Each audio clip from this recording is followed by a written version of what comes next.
Bonjour à tous. On va faire ce premier webinaire sur les APAC qui s'appelle Introduction aux APAC. Alors, je vais vous passer des images qui n'ont pas de son, qui n'ont pas de titre, qui n'ont aucun texte. Vous allez les regarder et vous me direz après, à la fin, ce que vous voyez de commun à toutes ces images et on en discute un peu après. La première. Vous les regardez, je vous les laisse quelques secondes. La deuxième, ce sont des photos qui ont été prises partout dans le monde.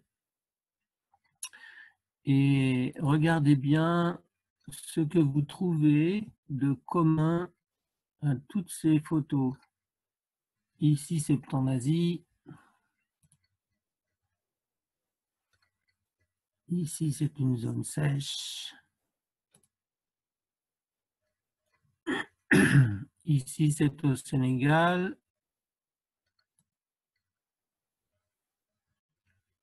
En Europe. En Guinée-Bissau. Donc, vous voyez des photos prises de partout qui montrent différentes choses et essayez d'entrevoir ce qui est commun à toutes ces photos. Il peut y avoir plusieurs choses communes.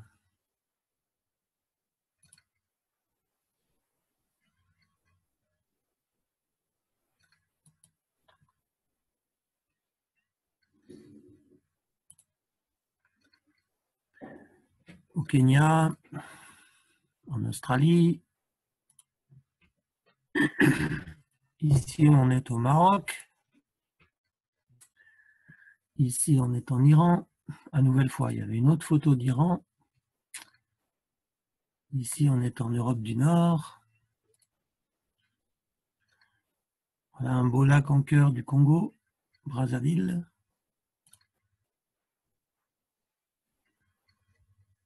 L'Amazonie. Des montagnes. Voilà. Donc, qu'est-ce que toutes ces images ont en commun? D'après vous? Eh bien, elles concernent toutes des APAC. Elles sont des photos prises dans des APAC. Donc, des APAC sont une abréviation pour aires et territoires du patrimoine autochtone et communautaire. La différence entre aires et territoire est subtile, c'est un peu géographique. Les territoires sont généralement de grands espaces, les aires sont considérées un peu plus petites. Ce sont les gens plutôt d'Amérique du Sud qui ont influencé, qui utilisent beaucoup le mot territoire. Donc ce sont les bijoux, le cœur de la diversité bioculturelle du monde. Donc ce sont des endroits particuliers et particulièrement importants pour la diversité, non pas seulement la biodiversité, mais la diversité aussi culturelle du monde. Il existe des APAC partout dans le monde. Il y en a de tout type, de toute taille. Elles sont très, très, très variées. Alors, qu'est-ce qui fonde les APAC? Il y a trois piliers sur lesquels se fondent les APAC, trois caractéristiques.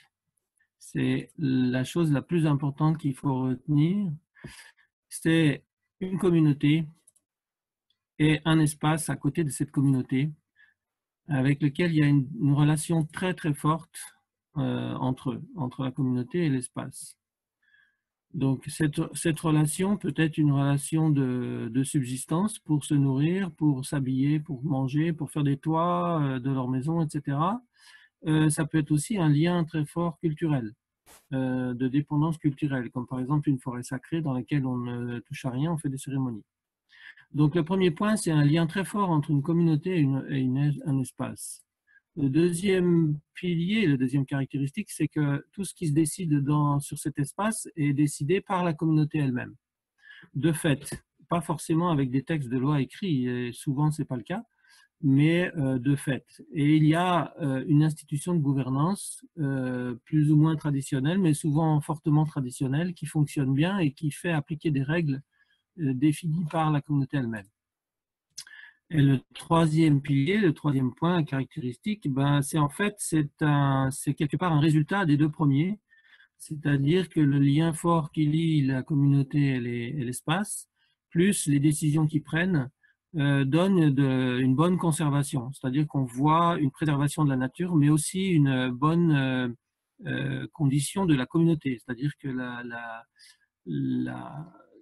les conditions de vie sont satisfaisantes, en tout cas meilleures que dans d'autres endroits.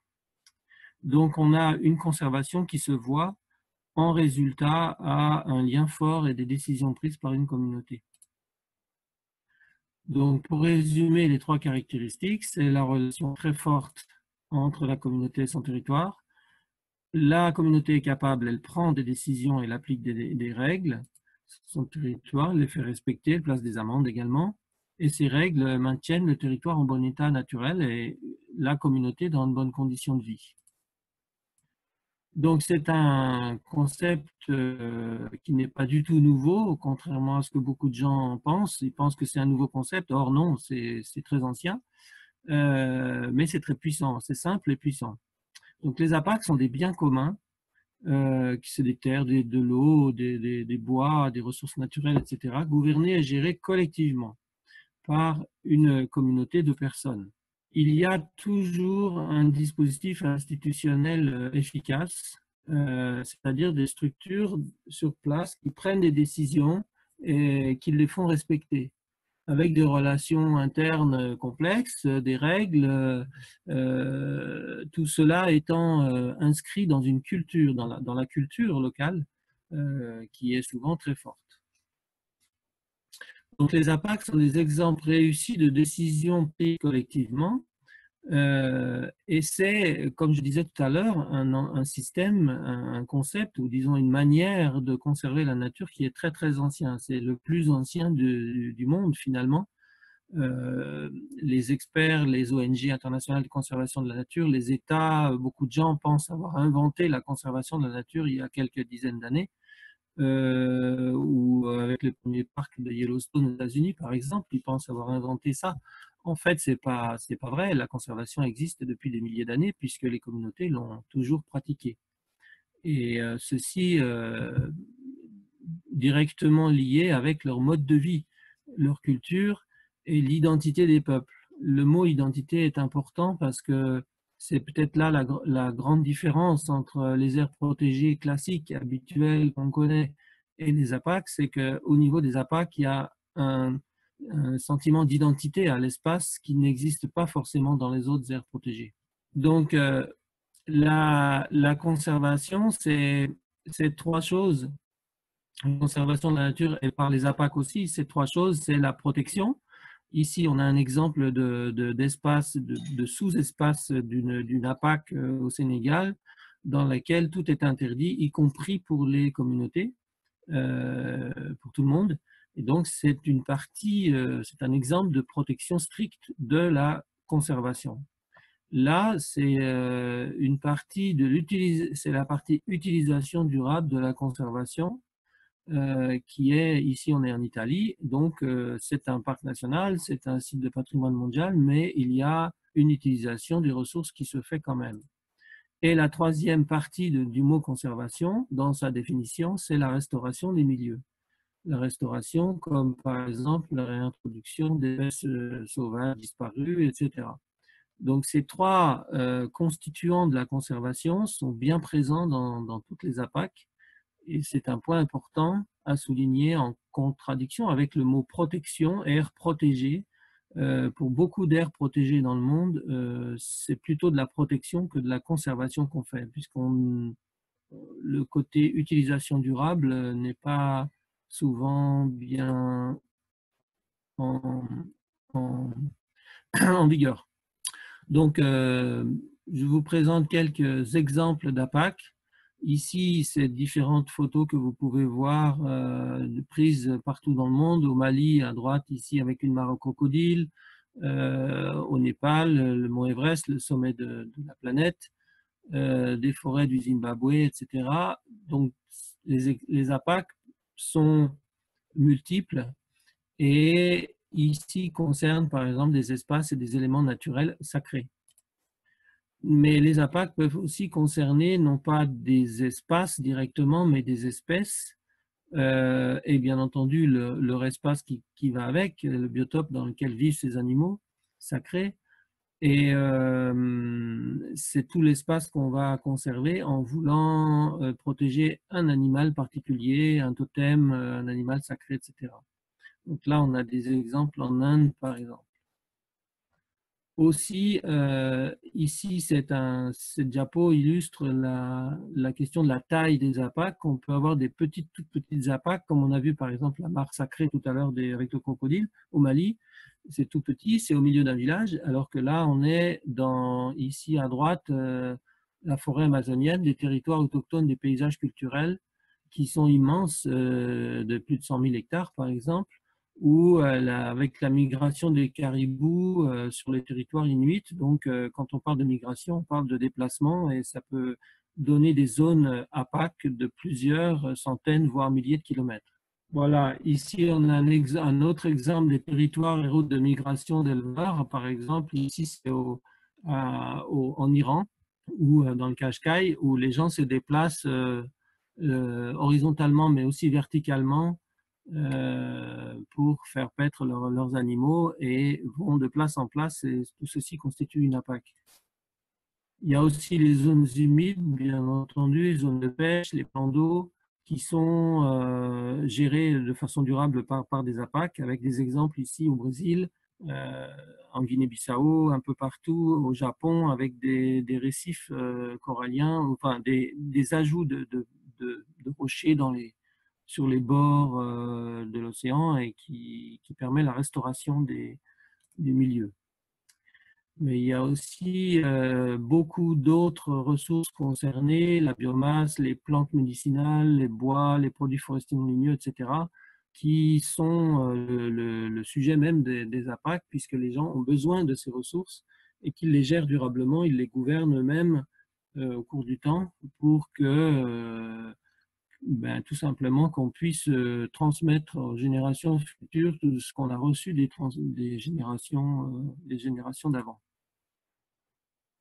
Des éléments écologiquement et particulièrement sensibles peuvent être aussi le lieu des APAC, comme par exemple cette colline au nord de Madagascar qui est un endroit où personne n'a jamais mis les pieds. C'est une montagne sacrée, une île sacrée, et qui est pourtant dans un endroit très habité. Juste à côté, il y a une grande ville qui s'appelle Diego Soares, au nord de Madagascar.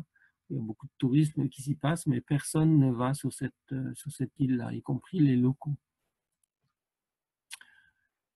On peut avoir des types anciens et modernes des biens communs dans les pays industrialisés, même en Europe. On peut trouver des APAC, il y en a moins qu'en Afrique ou ailleurs, dans des sociétés moins développées, mais il y en a aussi ici à droite. On a les Régoles du Cortina d'Ampezzo qui ont plus de 1000 ans, et il y a 11 villages qui gèrent cet espace de façon tournante, de la même manière qu'il y a 1000 ans, quand ça a été mis en place, et aucun régime d'État ou autoritaire ou autre n'a réussi à supplanter ce système-là. Et il est aujourd'hui site de patrimoine mondial et c'est un des endroits fameux APAC en Europe. Donc, les APAC conservent la nature, mais surtout sécurisent les modes de vie. Et c'est justement ces modes de vie-là qui font la conservation. En fait, les pratiques traditionnelles, les pratiques des gens font que la nature se conserve. Donc, elles incluent une grande variété d'écosystèmes, comme on l'a dit, d'habitats, d'espèces, etc. Et elles permettent la connectivité surtout entre ces paysages et elles sécurisent les gens, elles sécurisent leur vie, l'énergie, l'eau, le fourrage, etc. pour des millions de gens. Alors, c'est intéressant de noter que la surface des APAC dans le monde, on la connaît encore mal, on l'estime à 25% des aires terrestres. Ça veut dire que si on compte dans l'objectif de Aichi Target 11, vous savez, qui est de atteindre 17% de la surface du globe terrestre à l'année 2020 en tant qu'aire protégée, Cet objectif peut-être va être atteint. On est environ, je pense, à 15% maintenant. On était autour de 12% quand on a décrété cet objectif. Mais si on compte toutes les APAC qu'il y a dans le globe, sur le globe, on dépasserait largement cet objectif pour atteindre 25 ou 30%. Les APAC sont au cœur de la capacité des communautés à s'adapter au changement. Ça, c'est un point important, puisqu'elles sont là depuis des millénaires, elles se sont adaptées au contexte au fur et à mesure, qu'elles sont encore là dans certains endroits. Beaucoup ont disparu, mais il y a encore des choses. Et donc, elles se sont adaptées en se basant sur des règles et des institutions elles-mêmes adaptées au contexte. Elles sont construites sur comme je disais tout à l'heure, des savoirs, des savoir-faire. Et c'est toute la capacité des communautés à s'adapter qui s'est exprimée là. Les APAC sont un outil pratiquement indispensable pour beaucoup de communautés pour garantir une survie en période de stress, de sécheresse, d'inondation, une période de disette, etc.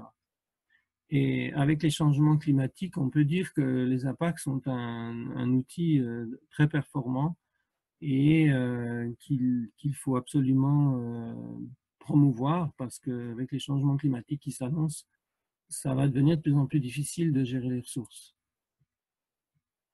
Donc, les APAC constituent une opportunité aussi de renforcer les capacités et l'autonomie des peuples. En fait, les APAC se sont forgés petit à petit. On peut imaginer au départ une communauté de 3-4 personnes qui arrivent au bord d'une rivière, qui s'adaptent, qui s'installent, qui voient des ressources, qui s'organisent, qui mettent des règles, etc., pour pouvoir continuer à vivre dans cet endroit-là. Et bien, c'est encore ça qui continue un peu partout. Et donc, cette sécurisation-là, elle est encore nécessaire, y compris la sécurisation des droits des peuples autochtones, des communautés locales sur les terres et les ressources naturelles. Donc là, on touche à quelque chose de très sensible. On arrive sur la question des droits sur les terres et donc sur la gouvernance qui décide finalement de continuer à vivre là et qui décide de gérer, de gouverner ces ressources. Donc, les APAC sont la fondation de l'identité culturelle. On a parlé d'identité tout à l'heure, où les personnes s'identifient directement à cet espace. Et c'est effectivement le côté culturel là qui est très fort, c'est-à-dire qu'il n'y a pas que la biodiversité qu'on essaye de sauvegarder dans ces endroits-là, mais aussi la diversité culturelle qui fait le système de conservation en fait des APAC. Alors, maintenant qu'on a, on a vu tous les avantages et tous les intérêts des APAC, il y a bien entendu des menaces qui courent sur les APAC. Ce qui s'est passé est important d'être bien compris. Dans l'histoire, en fait, les APAC ont été remplacés par d'autres systèmes de conservation de la nature, ont été détruites ou endommagées par beaucoup de menaces. Et il y a eu en tout cas au départ, une expropriation de biens communs, quelque part, avec la nationalisation, les États qui sont arrivés, ou la privatisation, ou le développement de lobbies et de business, de compagnies d'exploitation minière, pétrolière, etc., de beaucoup de systèmes d'exploitation des ressources qui se sont quelque part accaparés ces ressources au nom de l'État, au nom au tout départ, c'était plutôt les aristocraties en Europe, mais la plupart des États, et en Afrique, c'est très, très fort parce que dans beaucoup de constitutions africaines, le terme est encore là, qui dit la terre appartient à l'État. Donc, à partir de là, beaucoup de communautés se sont vues dépossédées de leur capacité de conserver. Et donc, l'empiètement des terres, bien sûr, ça fait partie de ces menaces. Les guerres, les conflits violents, etc., la déculturation à cause avec l'école officielle, enfin l'éducation moderne qui a souvent laissé de côté l'éducation locale.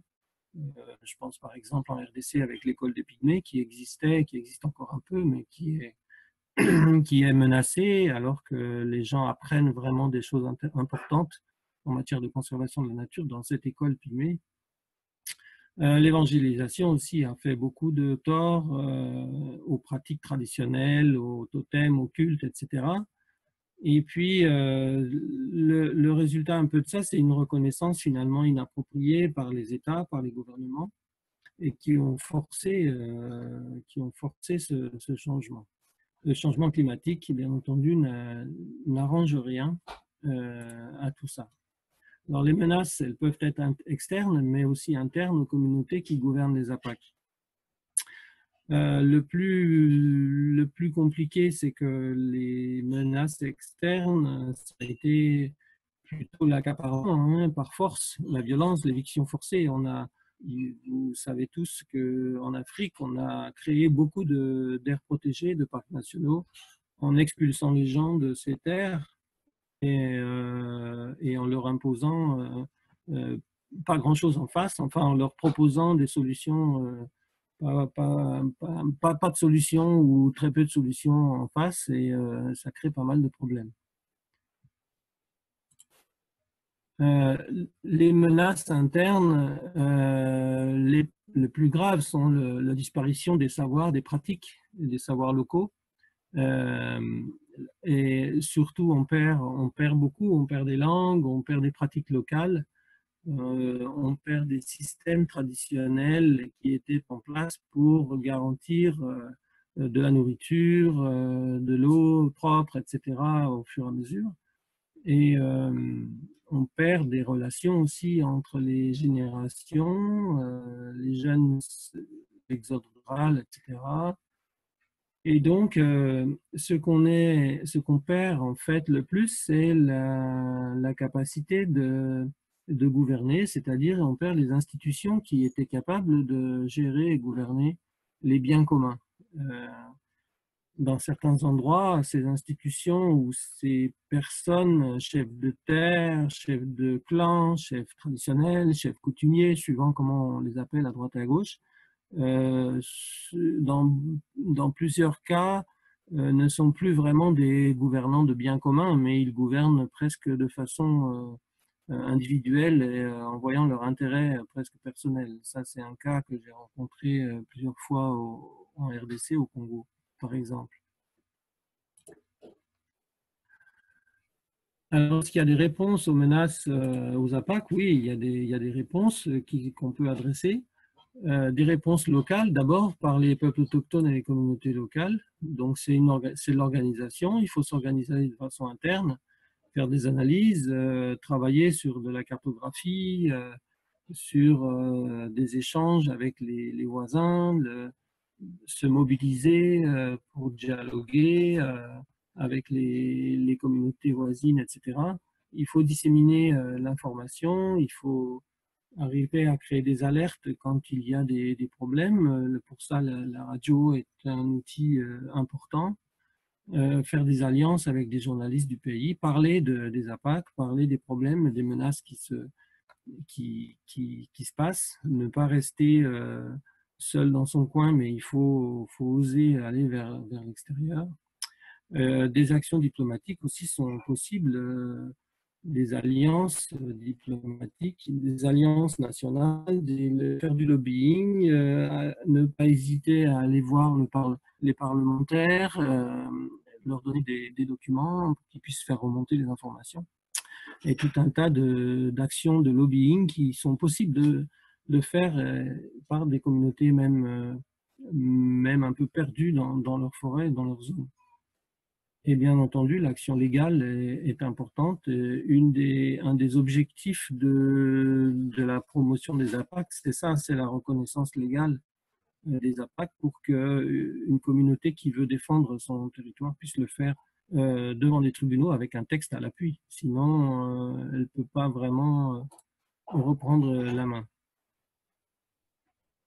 Alors, il y a des communautés un peu partout dans le monde qui font des actions fortes de manifestations, de désobéissance, des barricades, etc., qui créent des réseaux, des alliances. La plupart des, des pays maintenant dans lesquels on travaille au niveau du consortium APAC, Sénégal, Burkina, RDC surtout, on commence à mettre en place des réseaux qui, j'espère, vont porter des fruits bientôt parce que il y a quand même maintenant pas mal d'APAC qui sont en train de se relier pour être plus fortes. Donc, les, les APAC se consolident, elles améliorent leurs capacités, elles se mettent en réseau, elles essayent de faire en sorte que leurs propres institutions soient reconnues justement légalement par les gouvernements. C'est assez compliqué, c'est assez difficile, mais il y a des pays qui arrivent assez bien. On verra plus loin un exemple aux Philippines où le Sénat est en train d'adopter une loi sur les APAC directement. Donc le consortium, lui, il est au cœur de ce mouvement et on n'a pas le temps là aujourd'hui de faire un PowerPoint sur le consortium APAC en lui-même, mais il est prêt. On pourrait, je pense, faire un autre webinaire, un autre moment sur le consortium lui-même. Si on a juste quelques minutes à la fin, on pourrait juste en parler un peu pour donner une idée, mais il y aurait beaucoup trop de choses à dire, ce serait trop long. Donc, au niveau des réponses à ces menaces par les politiques internationales, il faut savoir que ça a commencé surtout à Durban en 2003, quand c'est la première conférence dans laquelle des communautés ont été invitées à une conférence sur l'environnement. Avant, ça ne se faisait pas d'inviter des communautés. Donc, il y a un grand pas quand même qui a été franchi depuis 2003. Et puis, la CBD a pris pas mal de résolutions. L'UICN aussi a fait a pris des textes ou a fait évoluer techniquement les questions de gouvernance, etc. On va le voir. Et puis, il y a un registre aussi au niveau mondial qui fait que maintenant, les APAC peuvent être enregistrés, répertoriés dans un fichier unique. Et donc, toutes ces organisations qui sont internationales reconnaissent et soutiennent les APAC, ont pris des articles ou, disons, ont adopté des notions pro-communautaires et pro-APAC. L'UICN, par exemple, qui avait défini les APAC, donc a donné une définition des APAC en 2004 comme écosystème naturel et modifié, porteur de valeurs significatives de biodiversité, bénéfices écologiques et valeurs culturelles, volontairement conservées par les peuples autochtones et les communautés locales. Et le mot volontairement est peut-être le mot majeur de cette phrase, par l'intermédiaire du droit coutumier et par tout autre moyen efficace. Donc, des documents ont été rédigés. Vous trouvez tous ces documents sur le site du consortium APAC, bien entendu, et beaucoup plus que cela. Et donc, il y a beaucoup de littérature qu'on peut trouver maintenant sur les APAC. Là, pour finir avec l'UICN, le plus important peut-être à dire, c'est cette grille de l'UICN que plusieurs peut-être d'entre vous ont déjà vue. En ligne, on a les catégories de gestion des aires protégées, les 6 catégories de l'UICN, avec les réserves, les parcs, etc., les monuments. Et en colonne, on a les types de gouvernance. Alors, avant 2003, il n'y avait qu'un seul type de gouvernance pour toutes les aires protégées dans le monde, officiel, je parle, c'était les gouvernances par le gouvernement. Les États s'octroyaient le droit d'être le seul à créer des aires protégées et à les gouverner. À partir de 2003, ça a démarré des discussions par rapport à ça, et en 2008, cette nouvelle grille a été validée avec 3 types de gouvernance en plus. La gouvernance partagée, c'est-à-dire plusieurs acteurs ensemble, ça peut être l'État et des communautés, ou ça peut être l'État et un privé, ça peut être plusieurs organisations, ça peut être des communautés et des organisations non gouvernementales, etc. La gouvernance privée, parce qu'un privé peut avoir le droit de vouloir faire son aire protégée, et la gouvernance par les peuples autochtones et communautés locales. Donc, c'est ici qu'on va trouver les APAC, dans la gouvernance communautaire. Mais cette grille est très, très importante parce que ça ouvre l'esprit à des possibilités qu'on ne pensait pas possibles avant. C'est-à-dire, par exemple, qu'un parc national, la catégorie 2, qu'on a ici en ligne, peut être gouverné par des communautés. Donc, c'est un cas possible. Alors qu'avant, forcément, toutes ces catégories devaient être gouvernées par l'État seulement. Voilà, le type D, gouvernance par des peuples autochtones, dans lequel il y a les APAC sont inscrites ici. La CBD a pris aussi des textes dans ses différentes COP, y compris les objectifs d'Haïti 11, 14, 18, qui demandent aux partis d'appuyer les nouveaux types de gouvernance, dont les APAC, et de rechercher l'équité et de reconnaître les connaissances et le savoir-faire des institutions traditionnelles. Donc, ces textes internationaux c'est des conventions qui sont signées et ratifiées par les pays membres. À partir du moment où c'est signé et ratifié, le pays doit appliquer, c'est-à-dire le transcrire dans sa législation nationale. La Déclaration des Nations Unies sur les droits des peuples autochtones aussi reconnaît des choses en faveur des communautés et reconnaît surtout les droits des peuples autochtones sur les territoires et les ressources qu'ils ont traditionnellement possédées. Et la question de la culture est importante à ce niveau-là. Donc, les APAC peuvent être officiellement reconnus comme aires protégées d'après les textes internationaux, c'est ce qu'on a vu dans les définitions et les législations de chaque pays. Tout comme les autres aires protégées en fait, mais beaucoup ne reçoivent pas ou même ne souhaitent pas accepter la reconnaissance parce qu'elles ne veulent pas être visibles. Il faut savoir ça, il y a certaines communautés qui ne veulent pas être connues ou même reconnues pour ne pas risquer d'être en quelque sorte d'être un peu découvertes, mangées ou écrasées. Donc c'est plutôt une méfiance qu'autre chose. Mais ça ne veut pas dire qu'il n'existe pas. Au contraire, il reste des territoires de fait, conservés de fait par leur communauté. Simplement, la question de la menace reste là parce que si on n'est pas reconnu, on peut moins bien se défendre s'il y a des agressions extérieures. Donc, dans ce cadre-là, le Centre mondial de la conservation a développé un registre international qui est basé en Angleterre, à Cambridge, et qui répertorie les APAC qui veulent s'enregistrer. Il y a une procédure maintenant qui fonctionne pour s'enregistrer. Donc, tout APAC qui veut s'enregistrer peut être listé dans ce registre. Donc, les APAC peuvent être répertoriés dans ce registre en tant qu'aires protégées, mais aussi en tant qu'aires conservées. Il y a plusieurs types de catégories d'enregistrement. Bien entendu, la base pour un enregistrement, c'est le CLIP. Le CLIP, c'est le consentement libre, informé et préalable, qui est maintenant obligatoire pour toute action et même pour toute création d'aires protégées, etc. Et ça veut dire que c'est la communauté qui doit donner son accord pour devenir une aire protégée, se faire référencer, etc. Ce n'est pas qu'une personne, un référent ou un ministère qui peut le faire seulement. Et puis, la question du choix de qui dit que l'APAC est une APAC ou n'est pas une APAC, ça c'est d'expérience. On sait que le système de validation pour les pairs est le meilleur de tous et qu'on cherche à aller vers cela le plus possible pour que ce soit les APAC elles-mêmes dans un réseau qui puissent valider et confirmer l'augmentation de leur nombre dans leur pays.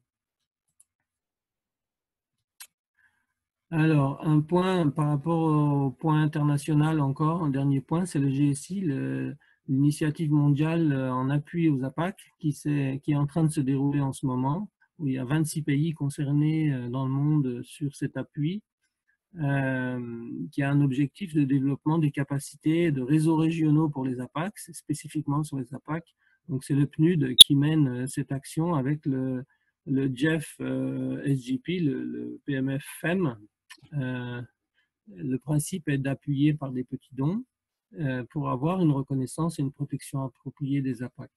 L'idée est d'évaluer les contextes nationaux de gouvernance, d'améliorer tout cela, en collaborer aussi avec le registre dont on vient de parler au niveau de Cambridge et essayer d'analyser, de développer une diffusion des informations pertinentes sur les APAC afin de aussi apporter un appui pour évaluer les résultats de conservation et d'utilisation durable et la vitalité de la gouvernance dans les APAC. Alors, au niveau national, on a vu la réponse au niveau local, on a vu la réponse au niveau international et les réponses aux menaces à l'échelle nationale. Et bien là, c'est très variable d'un pays à l'autre, bien entendu. Certains pays ne bougent pas du tout et d'autres qui vont très loin dans la reconnaissance légale et une réponse pour pouvoir les faire la promotion et la reconnaissance légale des APAC. Donc, il y a plusieurs pays quand même qui reconnaissent les APAC et leur fournissent un appui légal, un soutien social et beaucoup d'autres formes de soutien. La documentation, la cartographie, beaucoup d'appuis divers, le lobbying, le plaidoyer, etc. Alors, quelques exemples pour terminer. En exemple, l'Australie, qu'est-ce que le pays a fait au niveau de l'Australie? Alors, en Australie, les APAC peuvent être reconnus en tant qu'aires protégées autochtones. Elles comprennent des espaces terrestres et marins détenus par des propriétaires traditionnels aborigènes qui ont un accord avec le gouvernement australien. En fait, ce qui se passe, c'est que le gouvernement reconnaît que les aborigènes sont propriétaires des terres. Et donc, dans ce cadre-là, on fait un contrat avec ces peuples pour la gestion et la gouvernance d'espaces de conservation qui sont définis ensemble. Il y a l'exemple de Uluru, qui est un parc national et qui est en passe de devenir, je ne sais pas exactement où ça en est actuellement, vraiment en 2018, mais l'idée est d'avoir un parc national géré, gouverné par les aborigènes, et l'État même finance cela parce qu'il considère que les aborigènes sont propriétaires des terres, et donc l'État paye une location des terres pour que ça reste un parc, mais paye une location des terres aux aborigènes pour qu'ils puissent gérer et gouverner l'espace. C'est un système qui est important puisque ça recouvre plus de 30% du domaine protégé australien, ce qui est pas négligeable. Donc, le constat, c'est que les communautés s'y trouvent mieux et avec une meilleure santé, une cohésion sociale, une fréquentation scolaire plus élevée, etc., qu'ailleurs. L'exemple colombien, ce sont des zones où il y a beaucoup d'hectares concernés par des peuples autochtones en forêt. Ils ont obtenu des droits communs à la terre et aux ressources naturelles, à la gouvernance autochtone, et ça couvre près de 30% du territoire national et 80% des forêts du pays, donc ce n'est pas rien non plus. Mais le problème, c'est qu'ils ont un droit au sol et aux ressources, mais pas au sous-sol. Et donc, il y a encore des conflits par rapport à ça et des négociations en cours. 5 millions d'hectares de propriétés collectives sont concernés. Les APAC ne sont pas reconnus en tant que tels, mais elles peuvent être reconnues seulement si ils acceptent la gouvernance partagée. Donc, les Indiens actuellement les peuples autochtones sont dans un choix difficile à faire. Soit d'accepter la gouvernance partagée que propose le ministère, le gouvernement, ou alors ne pas accepter cette gouvernance partagée et être soumis à des menaces sur les concessions minières, etc. Ne pas avoir de protection du tout. Un autre exemple, c'est le Sénégal. Là, je laisserai Salatou parler de son expérience juste après. Je ne vais pas détaillé, puisqu'il est normalement avec nous et il va nous expliquer un peu comment ça se passe sur Kawana, sur son APAC de pêcheurs. S'il n'est pas là, je reviendrai dessus pour donner l'exemple moi-même. Et puis le dernier exemple, c'est les Philippines, où là, c'est assez remarquable parce qu'il y a vraiment beaucoup de gens concernés. Les peuples autochtones réclament des droits communs sur la terre et les ressources naturelles dans les ancestral domains, c'était les domaines ancestraux. Et on s'aperçoit que la carte des domaines ancestraux et la carte des aires protégées est à peu près la même. Ça veut dire que là où on a mis en place des parcs nationaux, c'était des zones, des domaines ancestraux. Et donc, du coup, les APAC sont très, comment dire, couvrent les mêmes surfaces plus ou moins que les parcs. Et ça a créé des tensions assez importantes, mais ça a créé aussi une grande mobilisation. Et une grande coalition s'est mise en place dans le pays pour les peuples autochtones et a abouti à une grande mobilisation avec des gens de tous bords, y compris des députés, qui font qu'aujourd'hui, il y a une nouvelle loi sur les APAC qui est en 5e lecture au Sénat. Alors, voilà, les réponses, on a terminé sur la partie des réponses aux menaces.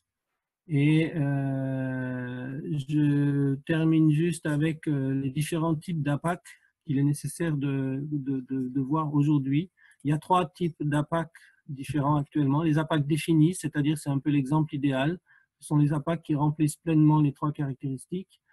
Vous vous rappelez ce que je disais au début, le lien fort entre les communautés et le territoire, le bon fonctionnement des institutions, c'est-à-dire la décision est dans les mains des communautés, et les résultats positifs sur la nature, mais aussi sur les communautés. Une conservation qui se voit. Les APAC menacés, c'est le deuxième type.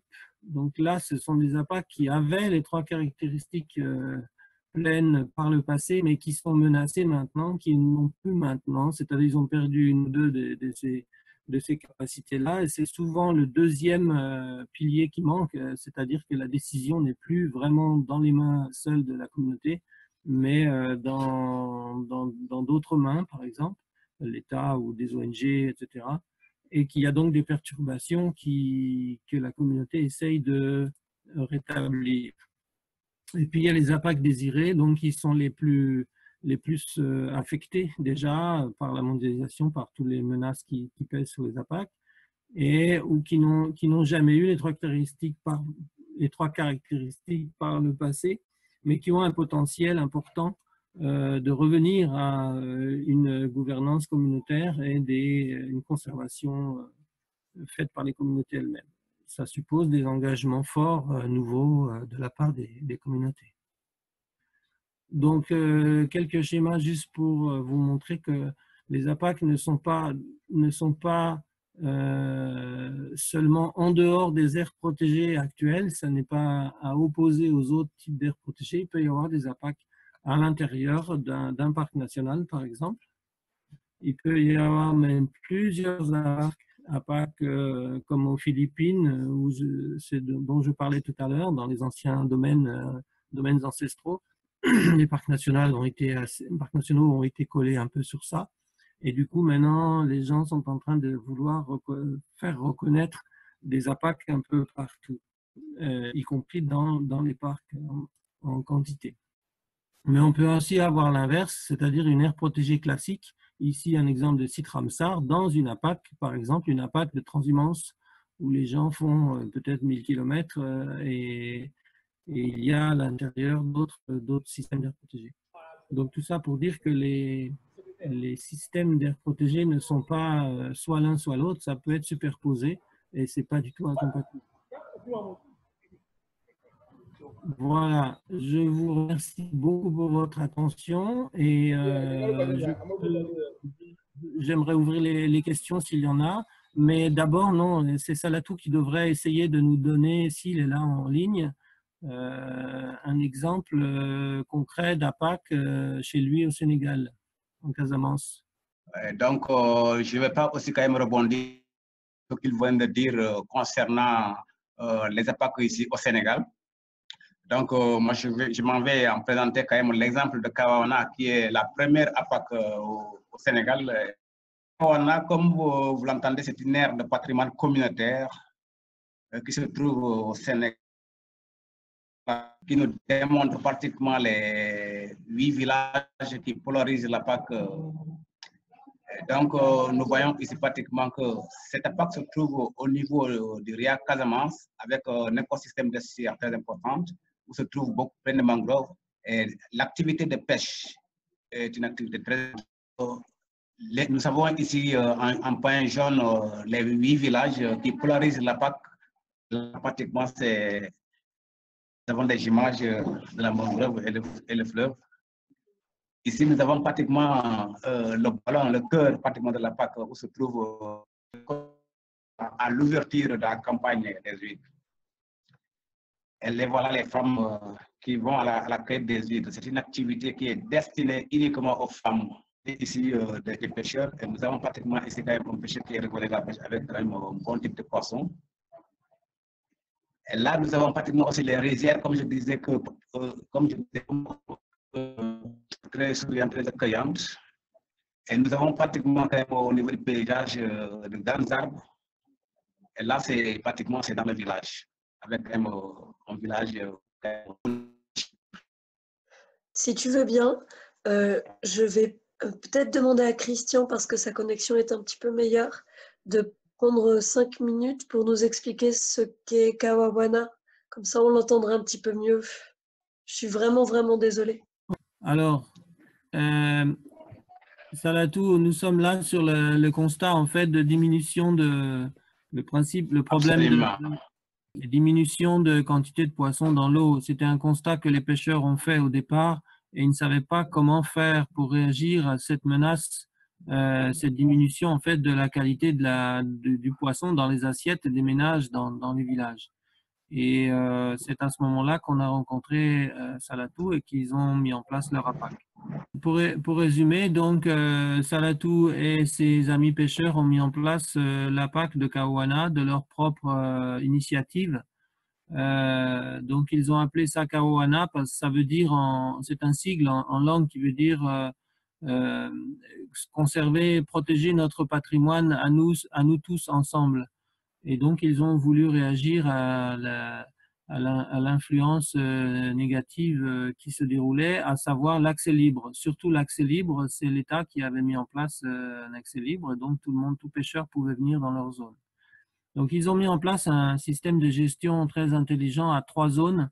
Vous voyez ici sur la diapo une zone avec un filet rouge, une zone jaune et une zone orange. Donc, la zone où c'est rouge, c'est une zone interdite à tout le monde, y compris eux-mêmes les pêcheurs. La zone jaune, c'est une zone autorisée à tout le monde pour la pêche, mais sans moteur et sans filet monofilament, donc avec des filets traditionnels et des filets de taille correcte.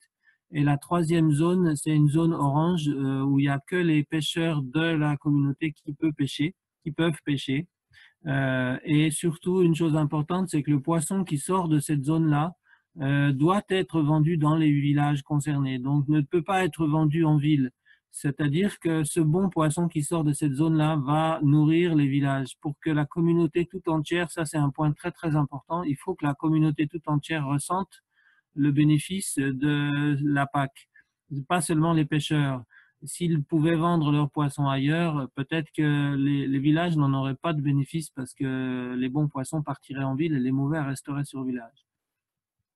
Donc, la PAC a été mise en place en 2010 et validée. Donc, un point important, c'est que l'initiative est bénévole. Tout s'est passé à Kawana sans projet, sans argent, sans projet comme on les connaît d'habitude. Seulement un peu d'appui au début pour une fête traditionnelle et puis un peu d'argent pour les jackets des surveillants. Et parmi ce bénévolat, surtout, il y a justement la surveillance. Il y a 24 pêcheurs qui sont en charge de la surveillance de la PAC. Et ils le font bénévole. Ils font même des pêches bénévoles, enfin des pêches spécifiques pour vendre le poisson et acheter l'essence nécessaire au moteur hors bord pour la surveillance. Cette surveillance ne se fait pas de façon seulement moderne avec un bateau et un hors-bord, mais aussi par les fétiches. Là, la petite photo que vous voyez à droite, c'est un fétiche qui est planté dans l'eau et qui gardent la PAC de façon traditionnelle. Les choses importantes à dire, des amis et alliés internationaux ont aidé un peu au début, mais je reviens sur le fait que c'est la communauté elle-même qui s'est mobilisée. Donc, il y a eu beaucoup de réunions faites jusqu'à atteindre en 2010 une validation par le conseil de la communauté rurale. Et puis ensuite, au niveau, c'est allé jusqu'à Ziguinchor, où le conseil régional et le gouverneur ont validé la PAC, ont reconnu officiellement la PAC. Donc, je crois que c'est à peu près les choses importantes qu'il fallait dire sur cet exemple vraiment typique et maintenant connu dans le monde entier, qui a reçu des prix. Salatou et les pêcheurs ont reçu le prix Équateur des Nations Unies à Rio, en Rio 2020, 2012, Rio plus 20, pardon. Et ils ont aussi reçu un prix du PRCM au niveau de l'Afrique de l'Ouest. Et avec l'argent des prix, ils ont pu augmenter leur capacité de surveillance et de gestion de leur APAC. Voilà, donc là, vous êtes sur le site web du consortium APAC, qui est dédié d'une part aux APAC et d'autre part au consortium APAC. C'est la page d'introduction. Vous avez les nouvelles de nos dernières actions ici. Et ensuite, des exemples de ressources, de cas emblématiques. Ici, il y en a 2, mais en fait, il y en a plus dans la version en anglais. Pour l'instant, en français, on n'en a que 2. Je vous invite également à vous inscrire ici à notre bulletin d'information. Ce que je voulais vous montrer spécialement, c'est sur ce côté-là, sur le côté vert. Donc, vous avez cette partie « Découvrez » qui vous explique ce que sont les APAC en tant que tels, qui reprend plusieurs éléments qu'on a expliqués aujourd'hui, et également beaucoup de ressources dans Lisez, regardez, les revues exemples locaux et nationaux d'APAC. Les APAC qui sont auto-identifiés, je vous invite vraiment à voir cette partie, parce qu'on a plusieurs vidéos, notamment sur la République démocratique du Congo, le Sénégal, un autre exemple de République démocratique du Congo ou du Niger. Il y a des vidéos à voir, comme je l'entoure maintenant avec ma souris. Il y a également d'autres documents, un petit peu moins en français qu'en anglais, c'est vrai, mais il y a quand même de la ressource. Je vous invite à la voir. Et pour en savoir un petit peu plus sur les APAC et sur le consortium APAC, n'hésitez pas à consulter notre site internet ou bien à nous écrire. Toutes les informations se trouvent dans la description de la vidéo ci-dessous. Merci.